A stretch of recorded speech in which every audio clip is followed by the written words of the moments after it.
Christmas ಆಚರಣೆಯ ಮೇಲೆ ಕೋಮುವಾದಿಗಳು ನಡೆಸ್ತಾ ಇರುವ ದಾಳಿ, ಹಲ್ಲೆ ಮತ್ತು ದಾಂಧಲೆಗಳನ್ನು ಸಮರ್ಥಿಸಿಕೊಳ್ಳಲು ಹೆಣಗಾಡ್ತಾ ಇದ್ದ ಗೋಧಿ ಮೀಡಿಯಾಗಳಿಗೆ ನಿನ್ನೆ ಬರುವ ಮೌಲಾನಾ ಸಿಕ್ಕರು.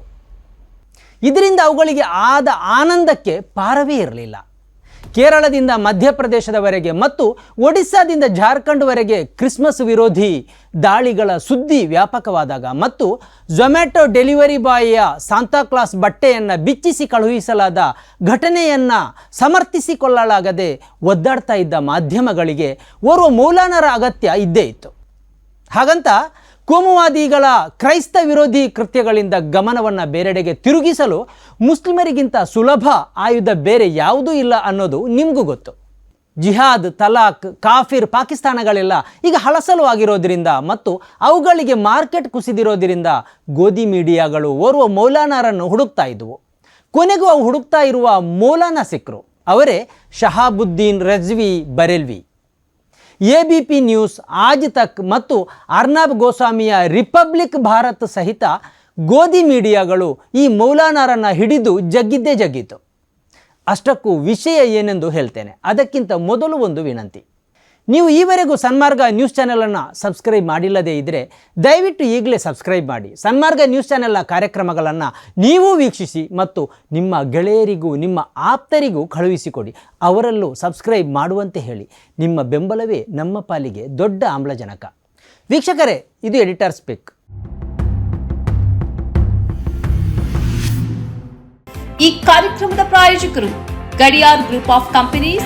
ಹೊಸ ವರ್ಷಾಚರಣೆ ಇಸ್ಲಾಂ ವಿರೋಧಿ ಎಂದು ಈ ಮೌಲಾನಾ ದಿಢೀರಾಗಿ ಹೇಳಿಕೆಯನ್ನು ಕೊಟ್ಟರು. ಆದ್ದರಿಂದ ಮುಸ್ಲಿಮರು ಈ ವರ್ಷಾಚರಣೆಯಿಂದ ದೂರ ನಿಲ್ಲಬೇಕು ಎಂದವರು ಕರೆ ಕೊಟ್ಟರು. ಹೊಸ ವರ್ಷಾಚರಣೆಯನ್ನು ಮುಸ್ಲಿಮರು ಅಭಿಮಾನದಿಂದ ನೋಡಬಾರದು, ಪರಸ್ಪರ ಶುಭಾಶಯಗಳನ್ನು ಕೋರಬಾರದು.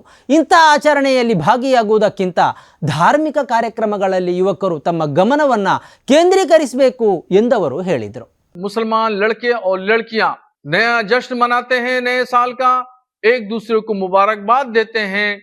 तो ये तमाम चीजें ये ईसाइयों का मजहबी शियार है और किसी भी गैर मजहब का मजहबी शियार अपनाना या उसमें शिरकत करना किसी एतबार से वो जायज नहीं है. शरीयत इस्लामिया ने इसको सख्ती से मना किया है. नए साल के जश्न में नाच गाना, फूहड़बाजी, शोर शराबा, हंगामा, शराब नोशी, जुआ खेलना, डांस करना, ये तमाम काम, ये तमाम प्रोग्राम होटलों में अंजाम दिए जाते हैं और ये सब लहव-उ-लईब है. शरीयत ने इसको सख्ती से रोका है. जो भी मुसलमान लड़का हो या लड़की इस तरह के काम में मुलविस पाया जाएगा वो सख्त गुनहगार होगा. ಅಂದಹಾಗೆ ಕ್ರಿಸ್ಮಸ್ ಆಚರಣೆಯ ವಿರುದ್ಧ ದಾಂಧಲೆ, ಹಲ್ಲೆ ನಡೆಸಿದವರು ಕೇಂದ್ರ ಸರ್ಕಾರದ ಬೆಂಬಲಿಗರು ಅನ್ನೋದು ಎಲ್ರಿಗೂ ಗೊತ್ತು. ಆದ್ದರಿಂದ ಇವರನ್ನು ತರಾಟೆಗೆತ್ತಿಕೊಳ್ಳೋದು ಮತ್ತು ಇವರ ಕೃತ್ಯಗಳ ವಿರುದ್ಧ ಸಾರ್ವಜನಿಕ ಅಭಿಪ್ರಾಯವನ್ನು ರೂಪಿಸುವುದೆಲ್ಲ ಕೇಂದ್ರ ಸರ್ಕಾರದ ಕೆಂಗಣ್ಣಿಗೆ ಗುರಿಯಾಗುವ ಕೆಲಸ ಅನ್ನೋದು ಈ ಗೋಧಿ ಮೀಡಿಯಾಗಳ ಆ್ಯಂಕರ್ಗಳಿಗೆ ಚೆನ್ನಾಗಿ ಗೊತ್ತಿತ್ತು. ಆದ್ದರಿಂದ ಇವರ ಕೃತ್ಯವನ್ನು ಸಾಧ್ಯವಾದಷ್ಟು ಅಡಗಿಸಿ ಮತ್ತು ದೊಡ್ಡ ಮಟ್ಟದಲ್ಲಿ ಪ್ರಶ್ನೆ ಮಾಡದೆ ತೇಲಿಸಿಕೊಂಡು ಸುದ್ದಿ ಓದ್ತಾ ಇದ್ದ ಗೋಧಿ ಮೀಡಿಯಾಗಳಿಗೆ ಈ ಮೌಲಾನರ ಮಾತು ಸಿಕ್ಕಿದ್ದೇ ತಡ ಹಬ್ಬದಂತೆ ಸಂಭ್ರಮಿಸತೊಡಗಿದವು. ಮೌಲಾನರ ಹೇಳಿಕೆಯನ್ನು ಹೊಸ ವರ್ಷಾಚರಣೆ ವಿರೋಧಿ ಫತ್ವಾ ಎಂಬ ತಲೆಬರಹದಲ್ಲಿ ಪ್ರಕಟಿಸಿದವು, ಚರ್ಚಿಸಿದವು, ಕಾರ್ಯಕ್ರಮಗಳನ್ನು ಪ್ರಸಾರ ಮಾಡಿದವು. ಸೋಷಿಯಲ್ ಮೀಡಿಯಾದಲ್ಲಿ, ಮುಖ್ಯವಾಗಿ ಎಕ್ಸ್ನಲ್ಲಿ ಈ ಕುರಿತಂತೆ ಚರ್ಚೆಗಳ ಮೇಲೆ ಚರ್ಚೆ ನಡೆದವು. ಓಪ್ ಇಂಡಿಯಾ ಎಂಬ ಕೇಂದ್ರ ಸರ್ಕಾರದ ಬೆಂಬಲಿಗ ಮಾಧ್ಯಮವೂ ಸೇರಿದಂತೆ ವಿವಿಧ ಮಾಧ್ಯಮಗಳಲ್ಲಿ, ಮಾಧ್ಯಮಗಳ ವೆಬ್ ಪೋರ್ಟಲ್ಗಳಲ್ಲಿ ಸುದ್ದಿಗಳು ಪ್ರಸಾರವಾದವು. ಇದನ್ನೇ ಎತ್ತಿಕೊಂಡು ಸೋಷಿಯಲ್ ಮೀಡಿಯಾದಲ್ಲಿ ಮುಸ್ಲಿಂ ದ್ವೇಷಿ ಅಭಿಪ್ರಾಯಗಳು ವ್ಯಕ್ತವಾದವು. ಮುಸ್ಲಿಮರು ಹೇಗೆ ಇತರರ ಸಾಂಸ್ಕೃತಿಕ ಆಚರಣೆಯನ್ನು ಗೌರವಿಸುವುದಿಲ್ಲ ಮತ್ತು ಹೇಗೆ ದ್ವೇಷಿಸುತ್ತಾರೆ ಎನ್ನುವ ವ್ಯಾಖ್ಯಾನಗಳೆಲ್ಲ ಬಿರುಸಿನಿಂದ ನಡೆದವು. ಆದರೆ ಈ ಗೋಧಿ ಮೀಡಿಯಾಗಳು ಹೇಳದೆ ಅಡಗಿಸಿದ ಒಂದು ಸತ್ಯ ಇದೆ. ಅದೇನೆಂದರೆ ಈ ಮೌಲಾನಾ BJPಯ ಕಟು ಬೆಂಬಲಿಗರು. ಆಲ್ ಇಂಡಿಯಾ ಮುಸ್ಲಿಂ ಜಮಾತ್ನ ಅಖಿಲ ಭಾರತ ಅಧ್ಯಕ್ಷರಾಗಿ ಗುರುತಿಸಿಕೊಂಡಿರುವ ಇವರು ಕಳೆದ ಸೆಪ್ಟೆಂಬರ್ನಲ್ಲಿ INAC ಮಾಧ್ಯಮದೊಂದಿಗೆ ಮಾತಾಡುತ್ತಾ ತನ್ನ ಒಳಮನಸ್ಸನ್ನು ತೆರೆದಿದ್ದರು. BJPಯ ಅಖಂಡ ಭಾರತದ ಪರಿಕಲ್ಪನೆಗೆ ಅವರು ಬೆಂಬಲ ಸಾರಿದರು. ಕೇಂದ್ರದಲ್ಲಿ BJP ಸರ್ಕಾರ ಆಳ್ತಾ ಇದೆ, ದೆಹಲಿಯಿಂದ ಪ್ರಧಾನಿ ಮೋದಿ ಮತ್ತು ಯುಪಿಯಿಂದ ಯೋಗಿ ಆದಿತ್ಯನಾಥರ ಆಡಳಿತಕ್ಕೆ ಜಾಗತಿಕವಾಗಿಯೇ ಪ್ರಶಂಸೆ ವ್ಯಕ್ತವಾಗ್ತಾ ಇದೆ. ಅಖಂಡ ಭಾರತ ಎಂಬ ಕನಸನ್ನು ನನಸು ಮಾಡುವ ಸಾಮರ್ಥ್ಯ ಇರುವುದು ಈ ಇಬ್ಬರಿಗೆ ಮಾತ್ರ. ಆದ್ದರಿಂದ ಅದನ್ನು ನನಸು ಮಾಡುವುದಕ್ಕಾಗಿ ಈ ಇಬ್ಬರು ಮುಂದಾಗಬೇಕು ಎಂದವರು ಆಗ್ರಹಿಸಿದರು. ಸಿಂಧ್ ಈ ಮೊದಲು ಭಾರತದ ಭಾಗವಾಗಿತ್ತು. 1947ರಲ್ಲಿ ಭಾರತ ವಿಭಜನೆಯಾದಾಗ ಅದು ಪಾಕಿಸ್ತಾನದ ಪಾಲಾಯಿತು. ಪಾಕಿಸ್ತಾನ ಮಾತ್ರ ಅಲ್ಲ, ಅಫಘಾನಿಸ್ತಾನ, ಬಾಂಗ್ಲಾದೇಶಗಳು ಅಖಂಡ ಭಾರತದ ಭಾಗವಾಗಬೇಕು. ಈ ಹಿಂದೆ ಭಾರತದ ಭಾಗವಾಗಿದ್ದ ಇವೆಲ್ಲ ಮತ್ತೊಮ್ಮೆ ಭಾರತದ ಭಾಗವಾಗಬೇಕು ಎಂದು ಈ ಮೌಲಾನಾ ಆಗ್ರಹಿಸಿದರು. ವಿಶೇಷ ಏನಂದರೆ, ಹೊಸ ವರ್ಷಾಚರಣೆಯ ಕುರಿತ ಮೌಲಾನಾರ ಮಾತನ್ನು ಎತ್ತಿಕೊಂಡು ಚರ್ಚೆಗೆ, ವ್ಯಾಖ್ಯಾನಕ್ಕೆ ಮತ್ತು ಕಾರ್ಯಕ್ರಮಕ್ಕೆ ಬಳಸಿಕೊಂಡ ABP ನ್ಯೂಸ್ ಆಗಲಿ, ಆಜ್ ತಕ್ ಆಗಲಿ, ರಿಪಬ್ಲಿಕ್ ಭಾರತ್ ಸಹಿತ ವಿವಿಧ ಚಾನೆಲ್ಗಳೇ ಆಗಲಿ ಮತ್ತು 10 ಹಲವು ವೆಬ್ ಪೋರ್ಟಲ್ಗಳೇ ಆಗಲಿ, ಯಾವುದೂ ಕೂಡ ಮೌಲಾನಾರ ಈ ಹಿನ್ನೆಲೆಯನ್ನು ಎತ್ತಿ ಹೇಳಿಯೇ ಇಲ್ಲ. ಇವರು ಪ್ರಧಾನಿ ಮೋದಿ ಮತ್ತು ಮುಖ್ಯಮಂತ್ರಿ ಯೋಗಿ ಆದಿತ್ಯನಾಥರ ಕಟ್ಟು ಬೆಂಬಲಿಗರು ಎಂಬುದನ್ನು ಹೇಳಿಯೇ ಇಲ್ಲ.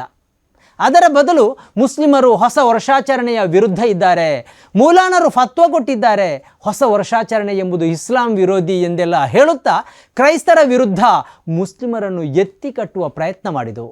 ಮಾತ್ರ ಅಲ್ಲ, ಈಗಾಗಲೇ ಕ್ರೈಸ್ತರ ವಿರುದ್ಧ ದಾಂಧಲೆಗೆ ಇಳಿದಿದ್ದ ಪುಂಡರ ಗುಂಪಿನ ಕ್ರೌರ್ಯವನ್ನು ತಣ್ಣಗೆ ಜನರ ಗಮನದಿಂದ ಬೇರೆಡೆಗೆ ಹರಿಸಲು ಪ್ರಯತ್ನಿಸಿದವು.